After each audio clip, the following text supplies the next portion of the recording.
31장 1절을 보십시오. 야곱이 엄청난 거부가 되자 이를 시기하는 라반의 아들들은 야곱이 자기 아버지의 재산을 빼앗아서 그 재물을 모았다고 거짓 소문을 퍼뜨리기 시작했습니다. 있지도 않은 거짓 악성 댓글을 대할 때 야곱은 기가 막히고 우라통이 터졌을 것입니다. 거기다가 야곱을 보는 라반의 안색도 딱딱하게 굳어 있었습니다. 라반은 어떻게 하면 야곱의 재산을 빼앗아 올 수 있을까 머리를 굴리고 있었을 것입니다. 이때 하나님께서 야곱에게 나타나 말씀하셨습니다. 3절을 보십시오. 내 조상의 땅, 내 족속에게로 돌아가라. 내가 너와 함께 있으리라. 하나님께서는 야곱이 하란을 떠날 수밖에 없는 상황으로 몰아가신 후에 그에게 떠날 것을 명령하셨습니다. 또 하나님께서는 돌아가라는 명령과 함께 내가 너와 함께 있으리라는 약속의 말씀도 주셨습니다. 하나님께서는 명령만 주시는 것이 아니라 항상 함께 하시겠다는 약속을 주십니다. 그러면 하란을 떠나기 위해서 야곱은 먼저 무엇을 하게 됩니까? 4절을 보십시오. 야곱은 사람을 보내어 라헬과 레아를 양떼가 있는 들로 불렀습니다. 그리고 20년 동안 자신에게 일어났던 일을 조목조목 정리해서 그들에게 말했습니다. 야곱은 그동안 그가 힘을 다하여 외삼촌의 양떼를 섬겼습니다. 그러나 라반은 야곱을 속였고 그것도 10번이나 품삯을 변경했습니다. 그러나 그때마다 하나님께서는 라반을 막으셨고 결국 자신을 넘치게 축복해 주셨음을 두 아내에게 증거했습니다. 그리고 이 하나님께서 그에게 나타나 다시 출생지로 돌아가라고 하셨음도 말했습니다. 야곱은 하나님의 말씀에 순종하기 위해서 먼저 두 부인의 동의를 얻고자 한 것입니다. 중요한 일을 앞두고 먼저 동역자와 상의하고 동의를 얻어서 추진하는 것은 부부로서 마땅한 의무입니다.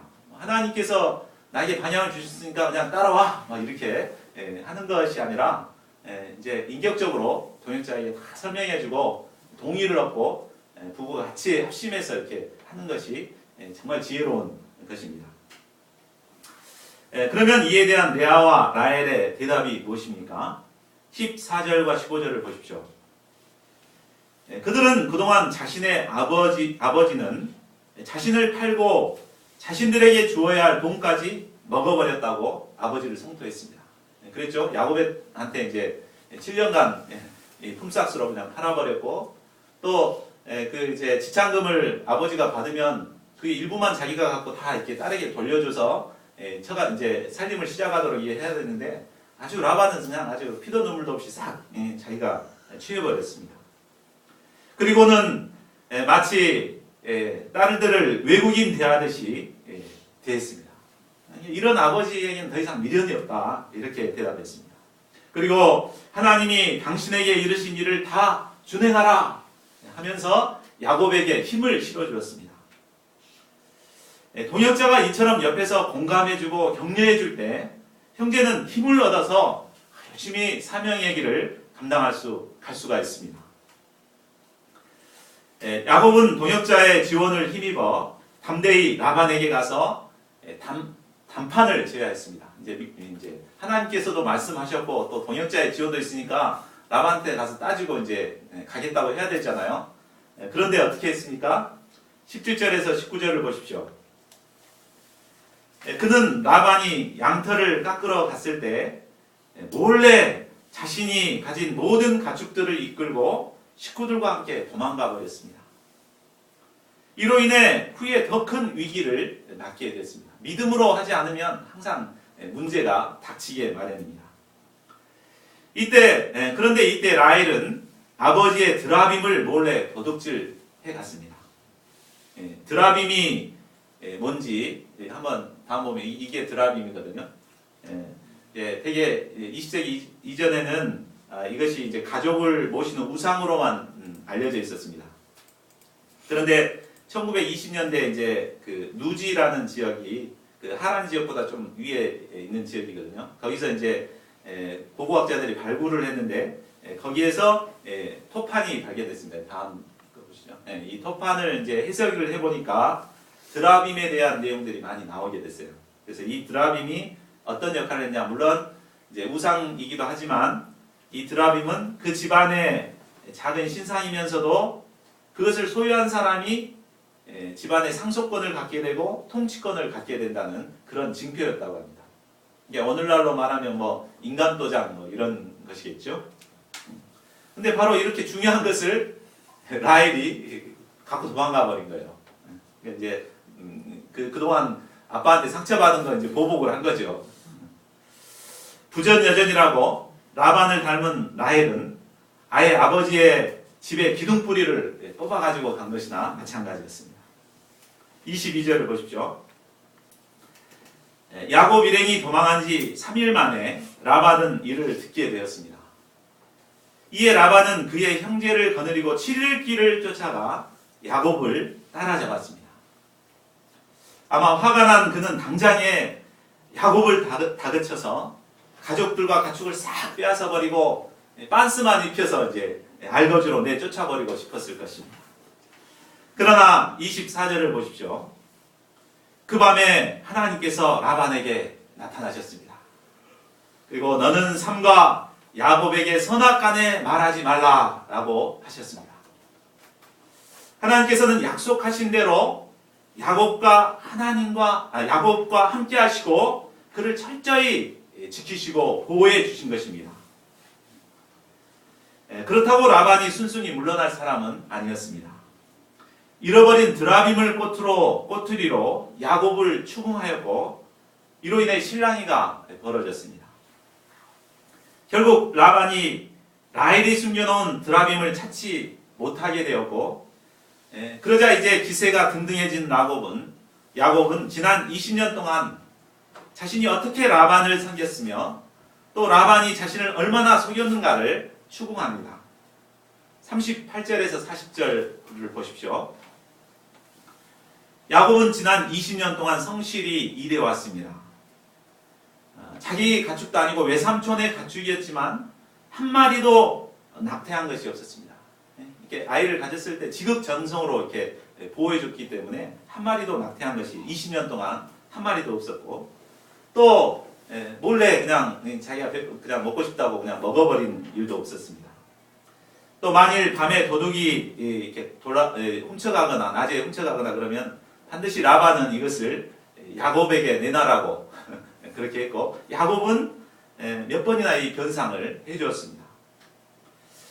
그렇게 하기 위해서 그가 얼마나 노력을 했겠습니까? 40절을 한번 그가 얼마나 노력을 했는지 같이 한번 읽어보겠습니다. 시작. 내가 이와 같이 낮에는 거리와 밤에는 추위를 무릅쓰고 눈붙일 겨를도 없이 지내나이다. 야곱이 얼마나 성실한 자인가. 자기가 맡은 일을 얼마나 참 책임지고 끝까지 이렇게 잘 감당했는가를 보여줍니다. 그러니까 야곱이 얻은 축복은 우연히 운이 좋아서 얻은 것이 아니었습니다. 이처럼 성실하고 부지런히 열심히 일했기 때문에 하나님께서 그를 축복해 주신 것입니다. 하나님의 축복은 안일하게 감나무 밑에서 감이나 떨어지기를 기다리는 자에게는 결코 오지 않습니다. 하나님은 눈물을 흘리며 씨를 뿌리는 자에게 기쁨으로 거두는 축복을 주시는 분이십니다. 야곱이 20년을 이처럼 열심히 라반을 위해 봉사했지만 라반은 10번이나 홈삭스를 바꾸어 버렸습니다. 아마 하나님이 아니었더라면 라반은 야곱을 빈털터리로 돌려 보냈을 것입니다. 그러나 하나님께서는 야곱과 함께 하셔서 이 교활한 라반으로부터 야곱을 보호해 주셨습니다. 그리고 마침내 엄청난 축복을 주셨습니다. 이렇게 하나님께서 자기를 막으시고 야곱을 축복하신 걸 보면 이제 깨달아야죠. 그런데도 라반은 뉘우치지 않고 계속해서 야곱의 것을 빼앗고자 했습니다. 이것을 도저히 참으실 수 없었던 하나님께서는 지난 밤에 라반에게 나타나서 그를 책망하셨던 것입니다. 야곱의 이러한 추궁을 들은 라반은 그 태도가 180도로 바뀌었습니다. 43절을 보십시오. 전에는 라반이 내 것만이 내 것이다. 내가 소유한 것만이 내 것이라고 생각해서 무조건 다 내 것으로 만들려고 했던 사람입니다. 근데 이제 마음이 넓어진 것 같아요. 그래서 내 것이 다 내 것이다. 야곱 것도 내 것이고 내 것도 내 것이고 이렇게 굉장히 마음이 넓어졌습니다. 그렇기 때문에 이제 안전하게 그들을 내보내보자 했습니다. 그리고 돌기둥과 돌무더기를 세우고 사모 불가침 언약을 맺고 맹세를 하였습니다. 결국 하나님께서 야곱과 함께 하심으로 말미암아 야곱은 지긋지긋한 라반의 소나기에서 벗어날 수 있었습니다. 그리고 안전하게 고향으로 돌아갈 수 있었습니다. 그런데 산 너머 더 큰 산이 버티고 있었습니다. 그것은 바로 에서의 문제였습니다. 라반의 문제가 해결되니까 에서의 문제가 더 크게 다가왔습니다. 에서는 20년 전 야곱이 아버지를 속여 자신이 받아야 할 축복을 가로챘을 때 그는 통곡하며 야곱을 죽여버리겠다고 버려왔습니다. 야곱은 이 형을 피해서 그동안 20년 동안 라반에게서 숨어 지냈었습니다. 그런데 이제 라반에게서 도망 나왔고 어쩔 수 없이 에서에게로 돌아갈 수밖에 없는 상황이었습니다. 야곱은 자신을 죽여버리겠다고 씩씩대던 이 형을 생각하면 절로 오금이 저려왔을 것입니다. 하나님께서는 이런 야곱을 내버려 두지 않으셨습니다. 32장 1, 2절을 보십시오. 야곱은 길에서 하나님의 사자들을 만나게 되었습니다. 그들의 이름을 마하나임이라고 그랬죠. 마하나임은 두 진영이라는 뜻입니다. 두 큰 부대를 보게 된 것입니다. 하나님께서는 야곱의 양편에 두 큰 부대를 두어서 그를 보호하고 계신다는 것을 보여주신 것입니다. 하나님께서는 언제나 택하신 자들을 이처럼 보호하고 계십니다. 천군 천사를 보내가지고 양쪽으로 딱 버텨서 철저하게 지켜주시고 계십니다. 그러므로 야곱은 두려워하지 말고 담대히 하나님의 명하신 길을 가야 했습니다. 3절을 보십시오. 야곱은 세일 땅에 있는 에서에게 사자를 보내어서 그의 마음을 타진해 보고자 했습니다. 그래서 이렇게 선물 공세도 하면서 이렇게 타진해 보고 이제 어떻게 작전을 쓰려고 그랬겠죠. 그런데 이 사자들이 다시 야곱에게 돌아와서 보고했습니다. 6절을 보십시오. 주인의 형 에서에게 이른즉 그가 400명을 거느리고 주인을 만나려고 오더이다. 어떻게 먼저 알고 에서가 사자가 가니까 이미 400명의 군대를 거느리고 저렇게 야곱을 만나러 오고 있다고 하는 소식을 들었어요. 얼마나 두려웠겠어요. 이 소식을 들은 야곱은 심히 두렵고 답답했습니다. 앞에는 무서운 형이 자신을 잡으려고 400명의 정예 부대를 끌고 오고 있었습니다. 그렇다고 이게 무서워서 라반과의 언약을 파기하고 다시 라반에게로 넘어갈 수도 없습니다.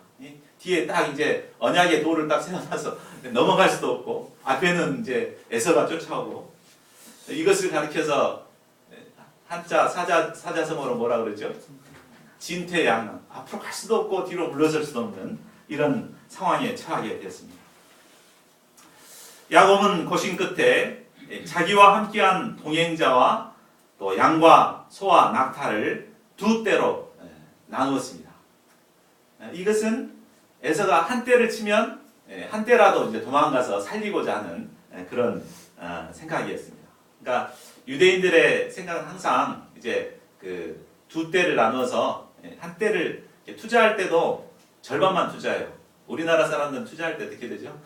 올인하잖아요. 막 친척들 뭐 다 모아가지고 한꺼번에 올인해가지고 한 번 씩 가버립니다. 온 집안이 이렇게 풍비박산 돼버리는데 유대인들은 안 그래요. 절반만 자기가 소유 가지고 있는 것을 절반만 딱 투자하고 망하면 또 절반 가지고 또 나눠가지고 절반 투자하고 이렇게 계속 하다 보면 이제 대박이 한번 터지면 모든 것을 만회하고 성공하게 되죠. 근데 유대인들은 이제 사업에서 실패하는 경우가 거의 없다고 합니다. 근데 이제 이런 방법을 쓴 거죠. 이제 절반을 치면 절반을 도망가게 하겠다. 그런데 이 방법을 이렇게 해놔도 안심할 수가 없었습니다. 그래서 결국 야곱은 하나님께 기도할 수밖에 없었습니다. 9절을 보겠습니다. 9절부터 이제 그 야곱의 기도의 내용이 나오는데 그 창세기의 절반 정도가 거의 야곱에 대한 기록이 나오는데 야곱이 기도했다는 내용이 그렇게 안 나와요. 이게 처음에 그 베델에서 서원 기도한 이후에 20년 만에 지금 기도하는 내용이 나오고 있어요. 근데 야곱은 그만큼 이렇게 기도하기보다도 손발이 앞서고 몸이 앞서고 머리를 굴리고 이런 자였던 것 같습니다. 그러나 아무리 머리 회전이 빠르고 행동이 앞서는 야곱이었지만 절대 절명의 위기 앞에서는 그도 하나님 앞에 기도할 수밖에 없었습니다. 그의 기도의 내용을 한번 살펴보겠습니다. 9절에서 그는 하나님께서 자신에게 주셨던 약속의 말씀에 의지해서 기도하고 있습니다. 주께서 전에 내게 명하시기를 내 고향 내 족속에게로 돌아가라. 내가 내게 은혜를 베풀리라 하셨나이다. 하나님께서 주셨던 약속의 말씀을 붙들고 기도하고 있죠. 그리고 10절에서는 자신에게 베푸신 감당할 수 없는 은혜를 고백하고 증거합니다. 내가 내 지팡이만 가지고 이 요단을 건넜으나 지금은 2때나 이루었나이다. 하나님께서 나의 이 지팡이밖에 없었던 나를 이렇게 축복해 주셨다. 이 하나님의 은혜와 축복을 간증하고 있습니다. 그리고 11절에서 간구합니다. 내 형의 손에서 에서의 손에서 나를 건져내시옵소서. 내가 두렵습니다. 이 에서가 우리 가족들을 몰살할 것 같아서 정말 두렵습니다. 정말 진실되게 있는 마음 그대로 자기 솔직한 감정을 그대로 아뢰고 하나님께 도움을 구하고 있는 것입니다. 그리고 마지막으로 12절에서 다시 하나님의 약속의 말씀을 기초하여 기도를 맺고 있습니다. 주께서 말씀하시기를 내가 반드시 내게 은혜를 베풀어 내 씨로 바다에 셀 수 없는 모래와 같이 많게 하리라 하셨나이다. 그의 기도는 짧았지만 정말 모범적인 기도였습니다. 그 이기적이고 자기중심적이었던 그 베델의 서원 기도하고 비교를 해보면 비교가 안 되죠. 베델의 기도는 굉장히 이기적이었잖아요. 하나님이 이렇게 다 축복해 주시면 그때 하나님이 내 하나님이 되고 이곳에 하나님이 집이 될 것이고 내가 소득의 10분의 1을 하나님께 드리겠다. 굉장히 이기적이었는데 정말 성숙한 기도를 드리는 것을 볼 수가 있습니다. 우리도 절박한 문제 앞에서 이 야곱처럼 기도할 수 있기를 기도합니다. 하나님께서 주신 약속의 말씀에 근거해서 또 하나님께서 나에게 베푸신 은혜의 기초에서 나의 솔직한 심정을 토로하고 기도하고 그렇게 할 때 하나님께서 이 기도를 들으시고 응답해 주실 것입니다. 그러나 그가 이처럼 간절히 기도했지만 야곱의 마음에는 두려움이 가시질 않았습니다. 그래서 다음날 아침 야곱은 에서에게 보낼 예물을 준비하게 됩니다. 팥죽 한 그릇에 장자의 명분을 팔았던 형이기 때문에 아마 형의 약점이 물질에 약하다는 것을 너무나 잘 알고 있었기 때문에 그 연약한 점을 공략하고자 한 것입니다. 그는 그 소유 중에서 암염소, 순염소, 암양, 순양, 낙타, 암소, 황소, 암나귀, 새끼나귀 이런 것들을 약 580마리 정도 이렇게 모았습니다. 이것을 시가로 따지면 약 2억 5천이나 되는 어마어마한 가치였습니다. 그리고 이것을 세 대로 나누어서 서로 이렇게 거리를 두게 하고 종들에게 맡겨서 이제 차례차례 이렇게 세 대로 에서에게 보내고자 했습니다. 그리고 종들은 그 가축들 맨 뒤에 서게 했죠. 보통 일반적으로 이제 가축을 몰 때 그 가축 모는 사람 맨 앞에서 이렇게 가게 되거든요. 그리고 딱 이렇게 몰아가는데 이때는 맨 뒤로 가게 했어요. 왜 그랬을까요? 에서가 먼저 이게 그 가축들을 보고 야 정말 실한 가축들 이렇게 그걸 보고 먼저 마음을 이렇게 열도록 하기 위해서 그런 거죠. 그러고 나서 또 그 종들에게 말할 것을 호칭해 줍니다. 그래서 물어보면 에서가 물어보면 이것은 주의 종 야곱의 것이요 또 자기 주 에서에게로 보내는 예물입니다. 이렇게 말하라고 호칭했습니다. 20절을 보십시오. 그 이유가 나왔습니다. 이렇게 한 이유가 그것은 예물로 형의 감정을 푼 후에 그때 대면하면 형이 혹시 나를 받아줄 것이라는 그런 기대감 때문이었습니다. 정말 야곱은 야곱답게 치밀한 작전을 펼친 것입니다. 참 대단하죠. 21절을 보십시오. 예물을 보내고 다시 밤이 찾아왔습니다. 가족과 함께 남아있던 그는 그 밤에 다시 일어나 두 아내와 두 여종과 11 아들을 인도하여 야복 나루를 건너게 했습니다. 그런데 그는 건널 수가 없었습니다. 두려웠기 때문입니다. 에서에 대한 두려움 때문에 참 홀로 남아있을 수밖에 없었습니다. 홀로 남아있는 야곱의 내면은 심히 두렵고 답답하고 미치도록 고독했을 것입니다. 그의 내면의 괴로움은 아무도 이해할 수 없었고 어느 누구도 해결해 줄 수 없었습니다. 그의 문제는 겉으로 볼 때는 에서의 문제인 것 같습니다. 에서만 없다면 또 에서만 찾아오지 않는다면 아무런 문제가 없을 것 같습니다. 그러나 야곱의 근본적인 문제는 바로 20년 전 형을 속이고 아버지를 속였던 바로 죄 문제입니다. 그가 지은 죄가 없다면 에서를 두려워할 필요가 없습니다. 그런데 지은 죄가 있기 때문에 형을 두려워하고 있는 것입니다. 그러나 사실 우리가 뒤에서 살펴보면 형이 자신을 죽이러 오는 것이 아니었죠. 자기를 죽이려 온 것이 아니고 반가워가지고 이렇게 맞이하러 오는 것인데 한번 이제 죄의식에 사로잡히고 죄가 있기 때문에 이것을 받아들이지 못하고 두려워하고 발발발발 떨고 있는 것입니다. 20년 전에 지었던 죄가 사람을 이처럼 힘들게 하는 것을 볼 때 이 죄 문제라는 것은 시간이 지난다고 해서 또 뭔가 열심히 다른 일을 했다고 해서 잊어버렸다고 해서 해결되는 것이 아님을 보게 됩니다. 반드시 언젠가는 이 죄 문제가 이처럼 드러나서 우리를 괴롭히게 합니다. 그렇다면 이 야곱의 내면의 이 죄 문제는 결국 어떻게 해결됩니까? 24절을 보십시오. 야곱은 홀로 남았더니 어떤 사람이 날이 새도록 야곱과 씨름하다가 여기서의 어떤 사람은 바로 야곱을 위해 사람의 모습으로 오신 하나님이거나 천사로 볼 수 있습니다. 하나님은 친히 인간의 몸을 입으시고 야곱과 친히 씨름해 주셨습니다. 어떤 씨름을 하셨을까요? 실제 레슬링처럼 이렇게 붙들고 막 씨름을 한 것입니다. 밭다리, 안다리 막 걸치고 이렇게 막 밤새도록 씨름을 한 것입니다. 우리가 두렵고 답답할 때 베개라도 붙잡고 이리저리 구르고 싶은 심정이 들 때가 있습니다. 하나님은 괴로워하는 야곱과 친히 씨름을 해주신 것입니다.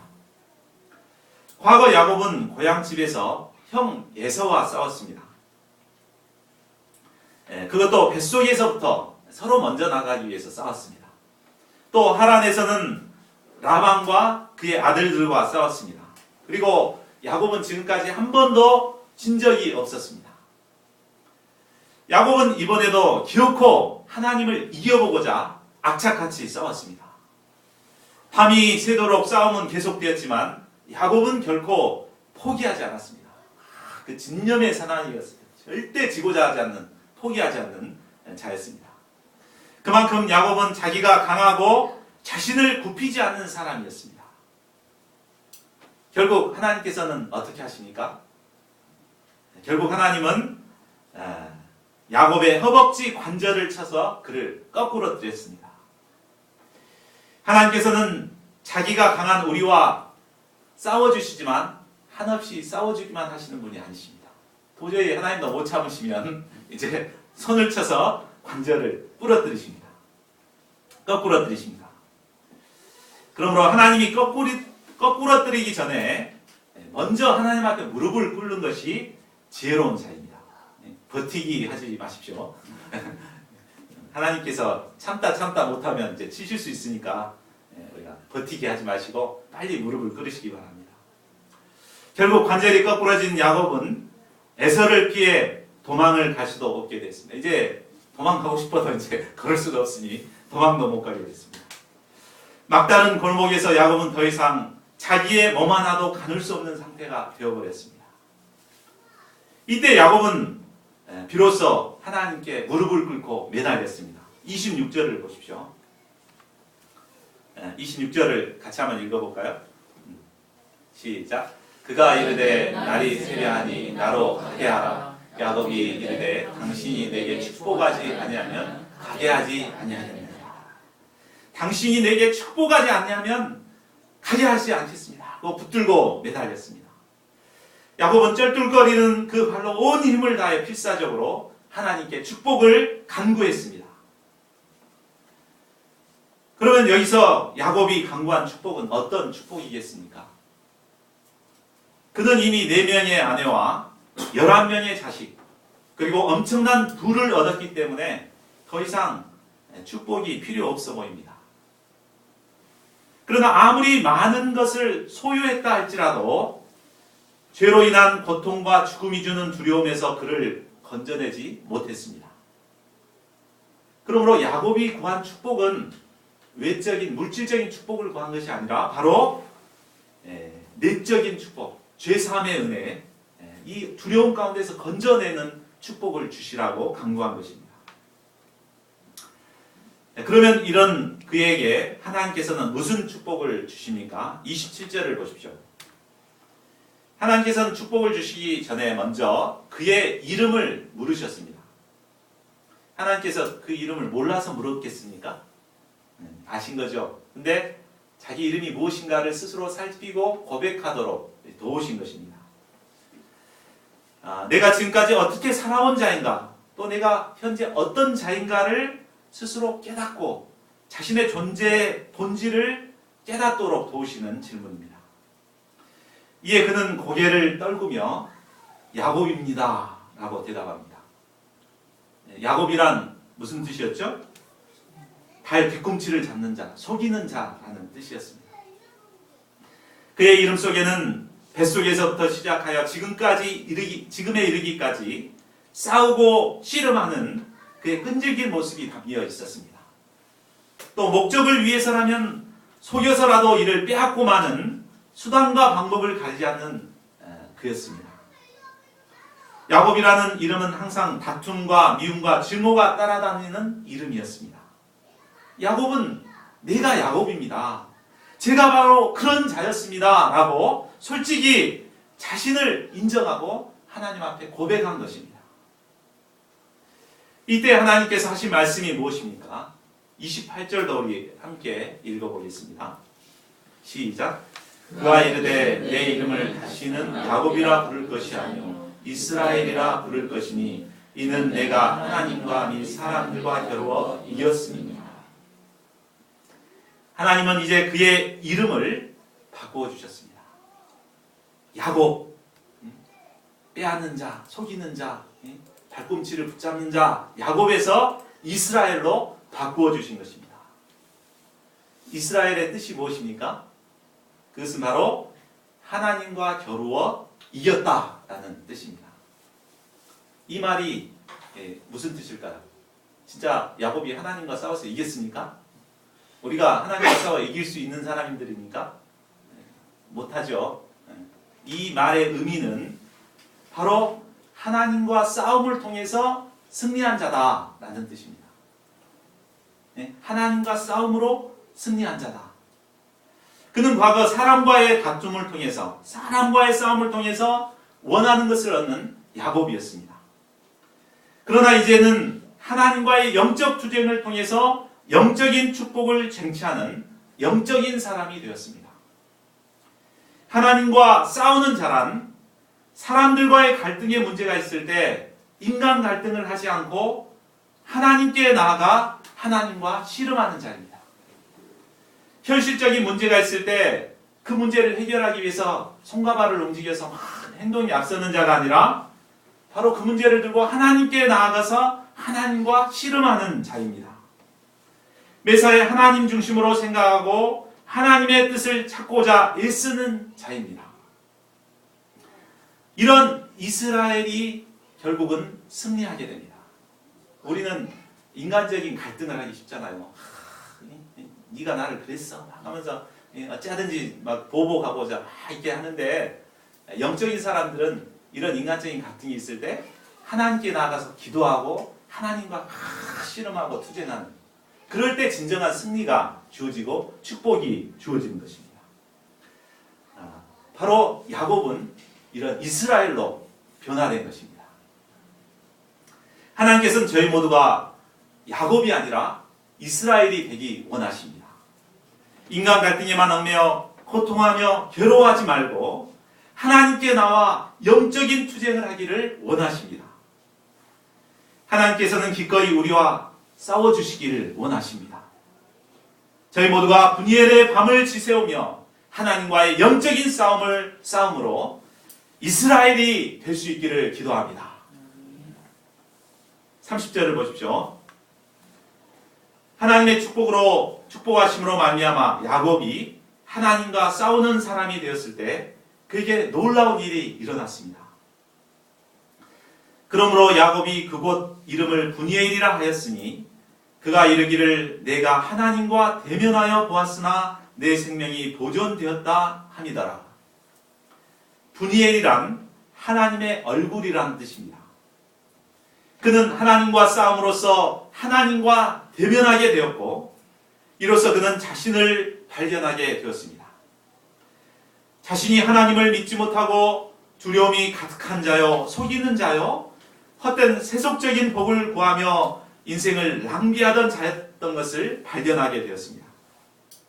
한마디로 죽을 수밖에 없었던 죄인이었음을 깨닫게 되었습니다. 그런데도 하나님은 그를 심판하시거나 죽이지 않으셨습니다. 도리어 그와 씨름하면서 그를 감당해 주셨습니다. 허벅지 관절을 쳐서 하나님께 돌아오도록 도우셨습니다. 하나님은 그를 살려주시고 새 생명을 주셨습니다. 내가 하나님과 대면하여 보았으나 내 생명이 보존되었다. 이는 하나님을 만나고 하나님의 구원의 은혜를 깨달은 야곱의 감격에 찬 외침이었습니다. 31절을 보십시오. 그가 분이엘을 지나갈 때 해가 돋았고 그의 허벅다리로 말미암아 절었더라. 그가 분이엘을 지나갈 때 해가 돋았습니다. 그 해는 야곱의 얼굴을 환하게 비추었습니다. 야곱은 비록 허벅다리로 인해서 절 수밖에 없었지만 하나님의 얼굴을 본 그의 내면은 태양처럼 찬란하게 빛나고 있었습니다. 하나님의 빛이 그의 심령에 찬란하게 비추었습니다. 그의 내면에는 어둠과 두려움이 물러나가고 평안과 기쁨, 거룩함이 넘쳐났습니다. 그의 몸은 절룩거렸지만 그의 마음은 마치 나비처럼 날아갈 것 같았습니다. 이런 영적인 축복을 누리는 저희 모두가 될 수 있기를 기도합니다. 33장은 형과의 재회의 장면을 기록하고 있습니다. 1절에서 3절을 보십시오. 이제 야곱은 모든 식구들이 앞에 먼저 나가 형을 맞이합니다. 전에는 다 보내고 나서 맨 뒤에까지 남아 있었잖아요. 근데 이제 가족들을 다 이렇게 차례대로 세우고 맨 앞으로 가서 형을 맞이하게 됩니다. 그는 다리를 졸룩거리며 7번 몸을 땅에 굽혀 형 에서에게 절하였습니다. 그리고 과거의 그 잘못들을 참 용서받고자 하는 겸손한 심령으로 고개를 떨구었습니다. 이러한 동생의 모습과 얼굴을 보자 에서의 마음에 그 미움과 증오의 마음들이 눈 녹듯 사라졌을 것입니다. 그리고 그리운 형제의 정이 솟구쳐 올랐습니다. 4절을 보십시오. 에서가 달려와서 그를 맞이하여 안고 목을 어긋맞추어 그와 입맞추고 서로 우니라. 서로 울며 동생 그간 객지에서 얼마나 고생이 많았는가. 형님 그간 안녕하셨어요 하면서 부둥켜 안고 뜨거운 형제의 정을 나누었습니다. 야곱은 한사코 사랑하는 형에게 예물을 건네며 말했습니다. 10절 하반절을 보십시오. 내가 형님의 얼굴을 배운즉 하나님의 얼굴을 본 것 같습니다. 이는 아첨의 말이 아니라 야곱의 진심이었습니다. 분이엘의 밤을 지새우며 하나님의 사람으로 변화되었을 때 두려움의 대상이었던 에서의 얼굴이 마치 하나님의 얼굴처럼 보인 것입니다. 외적으로 아무것도 변한 것은 없었습니다. 그러나 내가 변하니까 모든 것이 달라 보였습니다. 우리가 영적인 사람으로 변화하게 되면 우리를 지긋지긋하게 괴롭혔던 원수까지도 사랑과 존귀의 얼굴로 보이게 됩니다. 결론을 맺겠습니다. 하나님께서는 지금도 야곱과 같이 자기가 강한 우리를 이스라엘로 만드시고자 우리를 붙들고 씨름해 주고 계십니다. 지금 씨름하고 버티기를 하고 있는 사람도 있습니다. 당장에 치실 수도 있지만 참고 기다리십니다. 저희가 나의 한계와 무력함을 깊이 깨닫고 하나님 앞에 무릎을 꿇을 수 있기를 간절히 기도합니다. 야곱의 길에서 떠나 하나님과 영적인 투쟁을 감당하는 거룩한 이스라엘들로 변화될 수 있기를 간절히 기도합니다. 우리 여절 말씀 읽고 기도하는 시간 갖고자 합니다. 32장 28절 함께 읽겠습니다. 시작. 그가 이르되 내 이름을 다시는 야곱이라 부를 것이 아니요 이스라엘이라 부를 것이니 이는 내가 하나님과 및 사람들과 겨워 이겼음이니라.